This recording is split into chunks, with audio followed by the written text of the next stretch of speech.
Felipe, tira aí, Felipe. Não, mas era para eu postar aqui. Não, mas tá bom. Depois eu.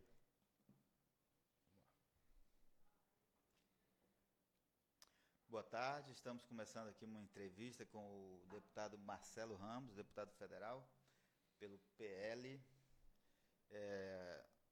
Marcelo vem hoje aqui para a gente falar sobre essa polêmica, principalmente, né, essa polêmica do IPI dos concentrados e de outros assuntos também que devem dominar o debate na Câmara dos Deputados a partir de fevereiro. Boa tarde, Marcelo. Boa tarde, Valmir. Obrigado pelo convite. Sempre uma alegria estar aqui com você e poder esclarecer todos que acompanham o Amazonas Atual pelas redes sociais. Bom, essa questão do IPI dos concentrados havia um decreto presidencial que definia em 10% a alíquota, né, do IPI até dezembro de 2019. Isso. A partir de 1º de janeiro, voltou à situação anterior, que era 4%. Isso. Né? E agora a discussão é para que esse IPI essa alíquota seja elevada de novo. Está se discutindo aí 8%, mas ainda não tem uma definição, porque quem define é o presidente da República. O que a bancada tem feito para nesse imbróglio que foi o IPI? Na verdade, Valmir, eu acho que vale a pena a gente esclarecer a população de o que é esse crédito do IPI de concentrados, né? Sim. Todo concentrado de refrigerante, que é o xarope do qual é feito um refrigerante, de todos os refrigerantes produzidos no Brasil, são produzidos na Zona Franca de Manaus. Para que esse polo de concentrados de refrigerante fosse instalado na Zona Franca de Manaus, as empresas que produzem têm não só os benefícios do Decreto-Lei 288, têm isenção de ICMS, e elas também geravam um crédito presumido de IPI. Ou seja, quem compra de fora da Zona Franca, quem vem aqui e compra o concentrado, ganha um crédito para abater de outros impostos. Esse crédito, quando foi instalado o polo de concentrados, ele era de 40%. Depois baixou para 20%. O presidente Temer estabeleceu uma regra que reduzia para 16%, para 10%, para 8% e para 4%. Quando reduziu para 8%, a Pepsi foi embora de Manaus. E não foi embora de Manaus para o Paraná, que é o principal estado que briga com a gente em relação a isso. Foi embora de Manaus para o Uruguai. Então, quando teve esse impacto, nós fomos até o ministro Paulo Guedes, ao presidente da República, e o presidente da República retomou a alíquota para 10%. Só que determinou validade para o decreto até 31 de dezembro de 2019. Ou seja, na virada do ano, voltou o decreto anterior do presidente Temer, que rebaixa o crédito para 4%. Pois é, mas espera aí, isso não já estava... Não havia ciência da bancada, do governo, da própria Suframa, em relação a esse gatilho, quer dizer, a partir de 1º de janeiro talvez, voltaria para 4%? Esse talvez seja a grande questão de toda a polêmica que está sendo causada entre a Suframa e a bancada. O que aconteceu? A Suframa prometeu para a associação que representa a indústria de concentrados que estava resolvido, que o presidente ia renovar os 10% a partir de 1º de janeiro de 2020. E a indústria de refrigerantes se desarmou, a bancada se desarmou, porque tinha a palavra do superintendente da Suframa. Quando chegou no dia 1º de janeiro, que o decreto não foi publicado, a casa estava pegando fogo e aí nos chamaram para tentar ajudar a apagar um incêndio. É o que nós estamos tentando fazer. Quem chamou? Não é a indústria de refrigerantes. E óbvio que isso teve um apelo, Federação da Indústria, Centro da Indústria, teve um impacto grande. Porque o problema do polo de concentrados, o polo de concentrados ele gera aproximadamente 7 mil empregos, entre diretos e indiretos. A pessoa diz, mas concentrado gera muito pouco. É verdade. As indústrias de concentrado mesmo, elas são muito automatizadas. Elas geram aí por volta de 800 empregos. Mas a Coca-Cola e a Ambev, que geram 4 mil, só estão aqui porque fazem um concentrado aqui. A Jaioro só planta cana-de-açúcar e Guaraná e gera por volta de 2 mil empregos em Presidente Figueiredo, porque tem o polo de concentrados aqui. A agricultura familiar em Maués só planta Guaraná e tem para quem vender o Guaraná porque a Ambev está aqui, porque o polo de concentrados está aqui. Então, acabou que isso teve uma grita geral, porque imagina duas marcas como Coca-Cola e Ambev saírem da Zona Franca. A mensagem que isso passa de insegurança e de instabilidade para o nosso modelo. Além do mais, o mesmo crédito que tem a indústria de concentrados tem toda a indústria de bens intermediários. Quem produz aqui cabo de celular, bateria de celular, carregador de celular, memória de celular, carregador de computador, de tablet, todo mundo que produz bens intermediários no Brasil também gera crédito presumido. O que esse segmento da indústria está olhando e está dizendo, se baixou do concentrado, amanhã vai baixar o meu. Eu vou me preparar aqui para procurar outro caminho. Então, por isso a situação ela é muito grave. Nós encaminhamos uma carta assinada por toda a bancada e pelo governador para o ministro Paulo Guedes. Estamos esperando o ministro Paulo Guedes voltar do Fórum Econômico Mundial para tratar com ele e tentar convencê-lo a renovar o decreto de 8%, mas não nos termos anunciados pelo presidente, que é renovar de 8% para baixar para 6%, para baixar para 4%. Ontem me ligaram do Valor Econômico perguntando isso, eu disse, olha, o decreto atual de 4%, ele coloca a Zona Franca na cadeira elétrica. O decreto de 8% para baixar para 4% daqui a 2 anos, dá alguns passos atrás e coloca no corredor da morte rumo à cadeira elétrica. Nós não queremos nenhum nem outro. Se nós tivermos a garantia de 8% e o reconhecimento por parte da Receita Federal, que não reconhece esses créditos e autua todas as empresas que geram crédito, se nós tivermos 8% com o reconhecimento da Receita, isso dá uma estabilidade, uma segurança jurídica que permite a manutenção do polo e é pelo que nós vamos lutar. Agora, por que tem acontecido isso justamente com esse polo de concentrados, Marcelo? Você tem uma explicação para isso? Tem uma explicação. Existe uma indústria de refrigerantes instalada no Paraná. E existe uma indústria residual também instalada em Minas Gerais e em São Paulo. Essas indústrias são obrigadas a comprar o concentrado daqui, porque aqui, por conta desse crédito, o concentrado é muito mais barato. E eles querem produzir os seus próprios concentrados lá. Hoje eles não têm competitividade com a gente. Então eles querem derrubar o polo de concentrados aqui para levar essa atividade para lá. O problema é que a experiência que nós temos é de que a única indústria que saiu daqui por conta dessa mudança, ela foi para o Uruguai, ela não foi para o Paraná, que foi a Pepsi. Então, essa indústria de refrigerante, que são pequenas marcas, que concorrem com a Coca-Cola e com a Ambev e com a Pepsi, elas têm uma associação chamada FEBRAS, que é uma associação muito forte. E essa associação se mobilizou. Eles têm uma frente parlamentar da indústria de refrigerante. Então, eles reúnem ali a bancada do Paraná, de Minas e de São Paulo. Nós temos 8. Paraná, Minas e São Paulo tem... Só São Paulo tem 70. Então, acabou que essa pressão desses estados é que tem nos colocado nessa situação difícil. Agora, essa estratégia da bancada de bater no Paulo Guedes, você acha que é uma estratégia boa? Eu nem bati isso não prejudica mais do que ajuda? Eu nem bati no Paulo Guedes. Na verdade, o que nós procuramos foi o diálogo com o Paulo Guedes. Então, eu acho que não é hora de um enfrentamento com o ministro, até porque o presidente Bolsonaro, quando nós estivemos lá com ele da outra vez, disse o seguinte: se eu soubesse que era sobre isso, eu não tinha nem atendido, porque eu não entendo nada disso. Tem que chamar o Guedes. Então, obviamente que a decisão final é do presidente, mas ele não vai fazer ele não vai tomar nenhuma decisão que não seja coordenada com o que o ministro Paulo Guedes quer. Eu concordo que a hora ainda não é de enfrentamento com o ministro Paulo Guedes, até porque nós ainda não tivemos uma conversa pessoal com ele, porque ele estava de férias, voltou de férias e foi para o Fórum Econômico Mundial. Pois é, porque eu falo de enfrentamento porque já houve algumas críticas, né? E a última foi do senador Eduardo Braga, dizendo que o Algor entende mais da Amazônia do que o Paulo Guedes, e dizendo que o Paulo Guedes quer acabar com a Zona Franca e tal. Olha lá, o Paulo Guedes, eu dei uma entrevista aqui logo antes do início do mandato, ou no iniciozinho do mandato, e eu disse o seguinte, que a Zona Franca de Manaus vai viver 4 anos de turbulência. Não tem jeito. Por quê?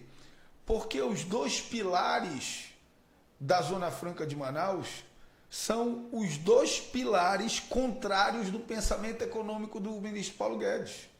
A Zona Franca de Manaus só existe porque tem renúncia fiscal e barreira comercial para importação. E é do pilar do pensamento econômico do ministro Paulo Guedes o fim de renúncia fiscal e o fim de barreira para importação. Então nós vamos viver turbulências com ele o tempo inteiro. A Zona Franca não é compatível com o pensamento econômico dele.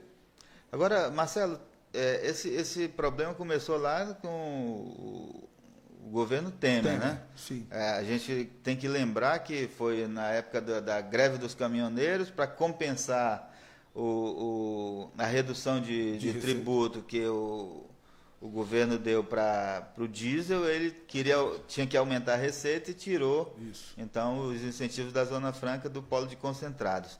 Agora, fez isso no momento em que o senador Eduardo Braga era do mesmo partido, o Omar era aliado, o próprio Paulderney, que era praticamente de dentro do governo, estava lá, e isso não foi conversado com ninguém, isso, quer dizer, não é uma coisa do pensamento do Paulo Guedes, veio lá de trás, né? Hoje a Zona Franca tem muito preconceito no Brasil inteiro. Quem acompanha ali o dia a dia da Câmara sabe que hoje nós temos muita dificuldade de tudo que diz respeito à Zona Franca. Porque o Brasil hoje repensa essa política de incentivo fiscal, que, na minha opinião, se ela ocasionou guerra fiscal por um lado, ela distribuiu minimamente a indústria no território nacional. Isso é importante do ponto de vista federativo. Se não fosse a guerra fiscal, nós não teríamos a Ford na Bahia, nós não teríamos a Fiat em Pernambuco, nós não teríamos um polo de calçados no Rio Grande do Sul, porque no Brasil toda a indústria, de Goiás para cima e do Paraná para baixo, é incentivada, toda. Então tem muito preconceito, tem muita miopia na visão de Brasil, e óbvio que isso não é desse governo. Isso sempre aconteceu. A Zona Franca sempre viveu dessas crises, dessas idas e vindas, dessas pequenas ações que comprometem determinados polos e interesses aqui. O que ressalta, Valmir, mais ainda, a necessidade da gente, ao tempo que reafirma o nosso modelo, e nós não podemos abrir mão dele. Um dia desses me perguntaram, você não acha que a Zona Franca é um modelo ultrapassado? Eu falei, olha, até para construir um novo, nós precisamos da Zona Franca. Então nós precisamos defender o nosso modelo, mas numa perspectiva de que não é sustentável eternamente um modelo industrial fundado única e exclusivamente em renúncia fiscal e barreira comercial. Nós precisamos preparar o futuro. Preparar o futuro, na minha opinião, tem 2 caminhos. Preparar o futuro tem o caminho da biotecnologia, e biotecnologia, para mim, não é palavra jogada ao vento, como essa turma diz. A floresta é muito rica. Não, a floresta não é rica nada. O que tem hoje lá na floresta que você pode pegar e colocar na prateleira para vender no shopping ou no hospital? Nada. Portanto, se nós não fizermos pesquisa aplicada, se nós não fizermos inovação para transformar a riqueza da floresta em produto de prateleira, ela não tem riqueza nenhuma. Isso custa dinheiro, e custa muito dinheiro. Isso custa o CBA funcionar, o Centro de Biotecnologia da Amazônia. Isso custa a gente conseguir dar consequência ao projeto do governo de criar um parque tecnológico lá onde ia ser a cidade universitária, para que a gente desenvolva pesquisa, para que a gente dê o passo seguinte ao que o INPA faz. O INPA faz pesquisa básica. Nós precisamos de institutos que façam pesquisa aplicada para ir transformar o que tem na floresta em riqueza. Primeira coisa. A segunda coisa, eu acho que a gente começa a dar os primeiros passos por conta dos recursos de P&D da Lei de Informática, que é estabelecer em Manaus um polo de software. Hardware, que é o que a gente faz aqui, vai acabar. Não tem jeito. Vai ser... E ninguém tem como competir com a China. Software é uma indústria alocacional. Não precisa de porto, não precisa de estrada, não precisa de aeroporto, só precisa de nuvem. Não nuvem dessas que a gente vê aqui, né? Nuvem de internet. Então, o Cydia é um modelo que a gente precisa beber mais naquela experiência. O Cydia trouxe da Índia para cá a produção de todo o software dos aparelhos Androids do mundo. Está aqui, em Manaus. Então, é um modelo que nós precisamos entender melhor e investir mais nessa indústria de software. É exatamente isso que eu ia lhe questionar, porque quando a gente fala no polo de biotecnologia e na pesquisa aplicada, a gente pensa sempre no governo. O governo tem que investir. Não é a iniciativa privada tentar trazer a iniciativa privada também para fazer isso, porque o Cydia que você citou é da iniciativa privada, não tem praticamente mais nada ou menos do governo. Se você pegar o Cydia ele é uma entidade, eu vou dizer, de paraestatal, porque é da iniciativa privada, é verdade, mas só existe porque tem incentivo fiscal. Sim, sim. Ela é uma parte do incentivo fiscal concedido para a lei de informática. Porque para produzir bem de informática aqui no Amazonas, uma parte você tem renúncia do imposto e uma parte você tem o direito de transformar o imposto em pesquisa e desenvolvimento, em P&D. O Cydia é a parte renunciada do imposto da Samsung em pesquisa e desenvolvimento. Aí tem que encontrar um mecanismo para fazer também na área de biotecnologia. Eu vi que a Suframa está fazendo aí um selo para pesquisas na área de biotecnologia, tentando incluir isso dentro de P&D. Precisa. Agora, enquanto o CBA não funcionar, tudo é conversa fiada. Porque também tem que ter mecanismo para pesquisar. O mecanismo que nós temos construído, pronto aqui, acho que há quase 2 décadas, e sem funcionar, é o CBA. Agora, para a gente encerrar essa questão do IPI, que a gente fugiu um pouco, o superintendente da Suframa disse na quarta-feira, numa entrevista para o Atual, que o decreto com os 8% já está na mesa do presidente, só falta ele assinar. Você tem informação de que isso está... Isso está anunciado. O deputado Silas esteve lá com o presidente na semana passada e o presidente disse isso ao lado do deputado Silas, só que o decreto até agora não apareceu. E o decreto é um ato personalíssimo do presidente da República. E uma coisa é se for simplesmente o decreto de 8%.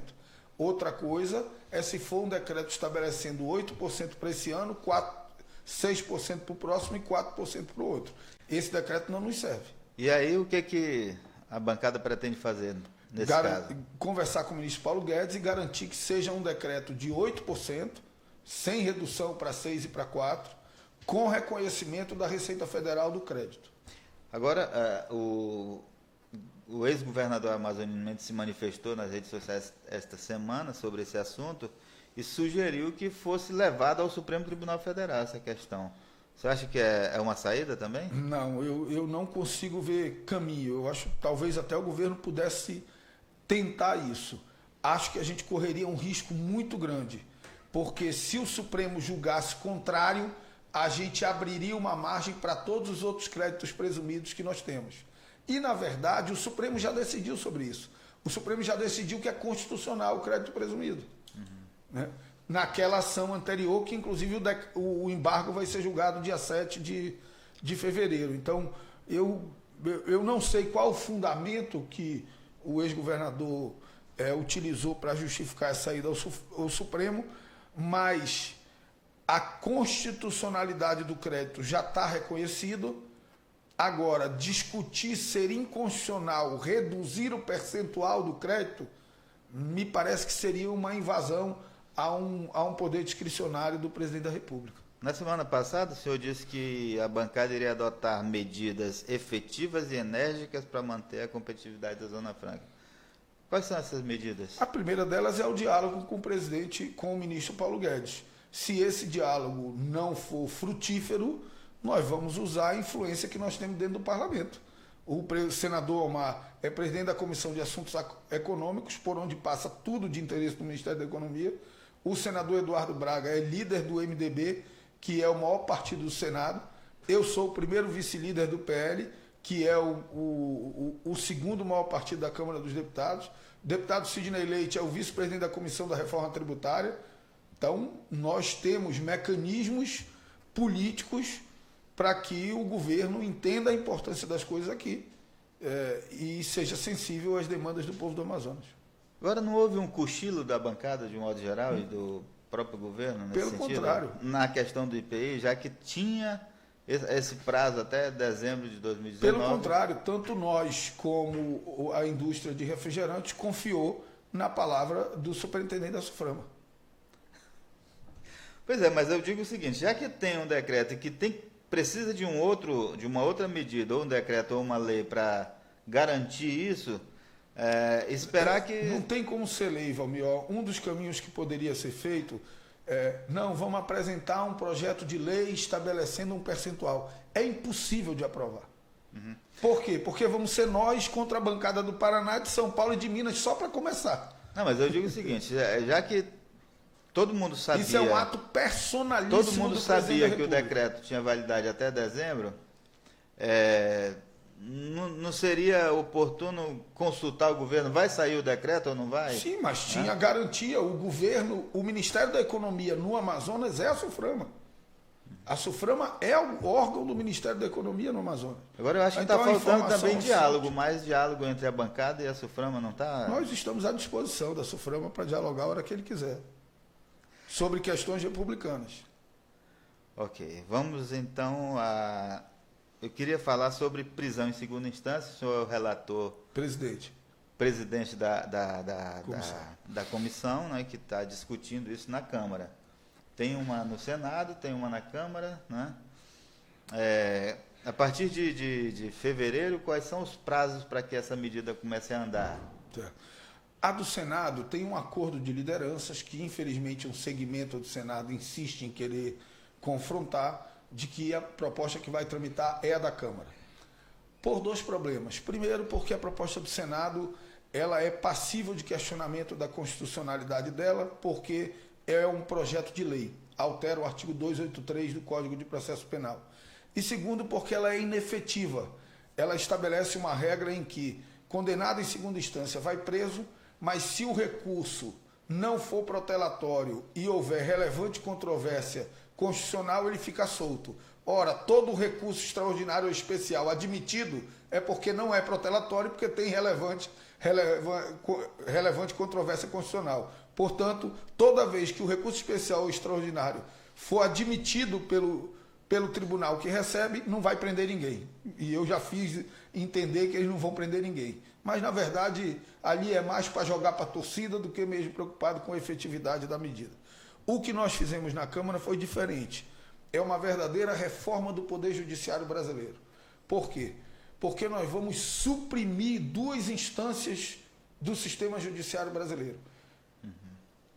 A Constituição, ela garante a presunção de inocência.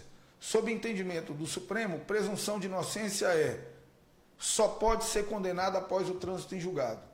O trânsito em julgado pressupõe um outro princípio, duplo grau de jurisdição. Todo mundo tem direito a pelo menos uma revisão da decisão condenatória por um órgão colegiado.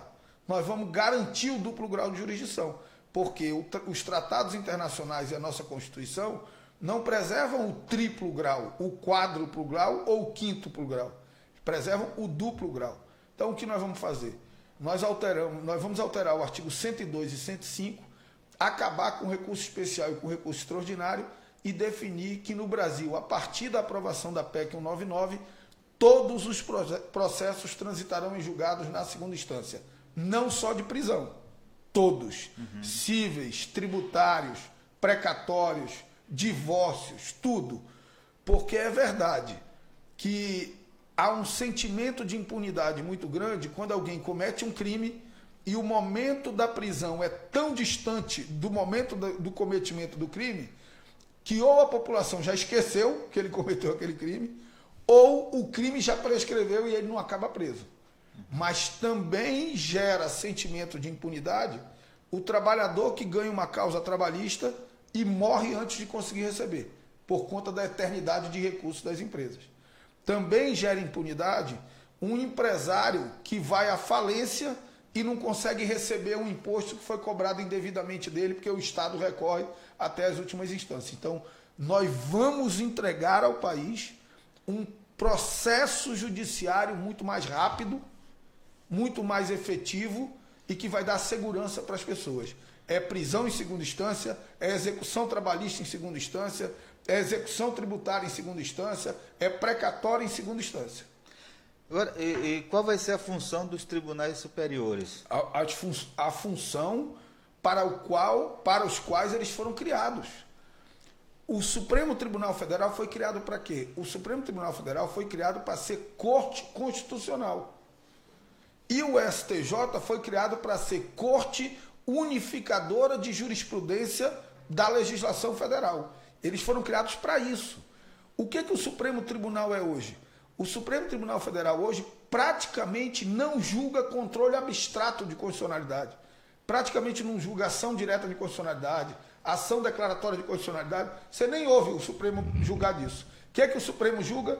Milhares de recursos extraordinários e dá repercussão geral. Ou seja, ao invés de julgar a lei em abstrato e apreciar se ela é constitucional ou inconstitucional, ele pega a minha briga contigo, julga a minha briga contigo e diz que essa decisão vale para todas as brigas parecidas. Isso não é papel do Supremo. O Supremo desvirtuou. O Supremo vai voltar para dentro da casinha constitucional dele, o STJ vai voltar para dentro da função institucional dele de órgão unificador de jurisprudência. Além disso, eles vão julgar as ações revisionais de natureza rescisória, que, portanto, não tem efeito suspensivo.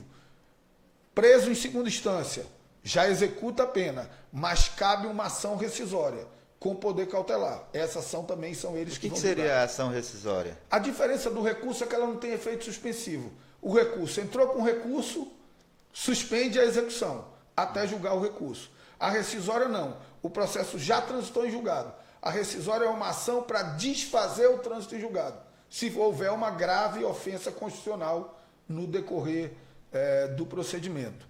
Em relação a procedimento, nós temos uma audiência, a primeira audiência pública marcada para ouvir o ministro César Peluso, que é o autor intelectual dessa PEC, apresentou essa PEC quando era ministro do Supremo em 2011, no dia 5 de fevereiro.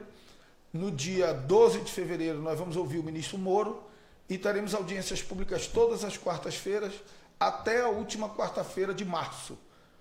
Concluída a última audiência pública, a gente abre para o processo de debate e para votação. Eu acredito que até abril a gente consegue concluir os trabalhos na comissão.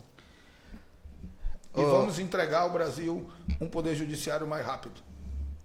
Alguns jornais nacionais estão falando no seu nome como um potencial candidato para a sucessão na Câmara dos Deputados. E a gente soube que o Rodrigo Maia, presidente da Câmara, já teve uma conversa com o senhor a respeito disso. É verdade? Eu tive uma conversa com o Rodrigo, porque como vários deputados começaram a me abordar sobre essa hipótese, eu não quis parecer ao meu partido e ao Rodrigo, que tem sido absolutamente correto comigo, que era um movimento meu pelas costas de todo mundo. Então eu tive uma conversa com eles, falei que isso estava acontecendo, mas trato isso com muita prudência, com muito cuidado. É uma ousadia. Eu sou um deputado de primeiro mandato, sou um deputado de uma bancada que tem 8 no meio de 513, né? Fico honrado de que muitos dos meus colegas tenham me procurado e me procurem sugerindo isso, mas acho que primeiro tem que respeitar uma fila. Tudo na vida tem fila, tem gente que está nessa fila antes de mim, pode se viabilizar ou não. E segundo, hoje existe um núcleo de moderação, um núcleo de partidos de centro na Câmara, que é o que dá governabilidade para o país. E nós não podemos permitir que a eleição seja um momento de tensão para o desfazimento desse núcleo e fragilização ainda mais da Câmara dos Deputados. Então, eu estou tratando disso, tenho conversado sobre isso com várias lideranças políticas Brasil afora, tenho uma conversa com o governador Flávio Dino na primeira semana de fevereiro, tenho uma conversa com o governador Dória, conversei esse final de semana com Aldo Rebelo, que foi presidente da Câmara. Então, estou conversando com vários agentes, ouvindo sobre isso, mas com muita prudência e muita responsabilidade com o país. Para isso, o senhor teria que ter primeiro o apoio do partido. Tem esse apoio? Eu já tive uma conversa com o meu partido tem simpatia pela ideia, claro, com a responsabilidade devida, nós ainda estamos mais de um ano antes da eleição, a eleição só em fevereiro de 2021, mas o meu partido vai ser o segundo maior partido da Câmara, porque o PSL vai dividir no meio, então o PL só vai ser menor do que o PT. Portanto, é um partido que legitimamente pode reivindicar a vaga de presidente da Câmara. Ok. Marcelo, muito obrigado pela tua atenção. Eu acho que se você tiver mais algum assunto que a gente não abordou e queira compartilhar, a gente... Eu quero agradecer, Valmir, só em relação à sucessão municipal, eu já tomei uma decisão lá atrás de não participar do processo eleitoral de 2020, mas quero fazer aqui um apelo a todos que estão se dispondo a disputar a Prefeitura de Manaus. A gente não pode ter só candidaturas que sejam frutos das vaidades dos seus candidatos. É preciso iniciar um processo de reflexão sobre os problemas da cidade. A gente assiste muito pouco isso, pouca gente debatendo, pouca gente apontando soluções para os problemas da cidade. O cara é candidato porque quer ser candidato, porque já foi candidato, mas quando você ganha a eleição sem um plano estruturado para enfrentamento dos problemas, principalmente de uma cidade complexa como Manaus, isso pode custar muito caro lá na frente. Eu torço que Deus abençoe o povo de Manaus, que as coisas deem certo para a nossa cidade. Já se falou do PL ter como candidato o Alfredo Nascimento. Ele tem vontade de participar? Eu acho que só ele pode responder isso. É absolutamente legítimo. Eu sempre disse que o PL é o único partido que tem 3 potenciais candidatos, porque o Alfredo foi prefeito de Manaus, teve uma votação estrondorosa agora para o Senado, a despeito de não ter sido eleito. A Joana foi a mulher mais votada da cidade de Manaus na eleição passada. Eu fui o segundo colocado na eleição de 2016. Então, o PL, em tese, teria 3 nomes. É absolutamente legítimo que o ex-prefeito Alfredo coloque-se como candidato. Mas ele ainda não me comunicou isso e nós vamos tratar na hora correta. O senhor ainda é o presidente municipal? Eu sou o presidente municipal. Ok. A gente encerra a nossa conversa por aqui. Muito obrigado pela sua audiência. Agradeço a você, Marcelo, por comparecer. Obrigado, Valmir.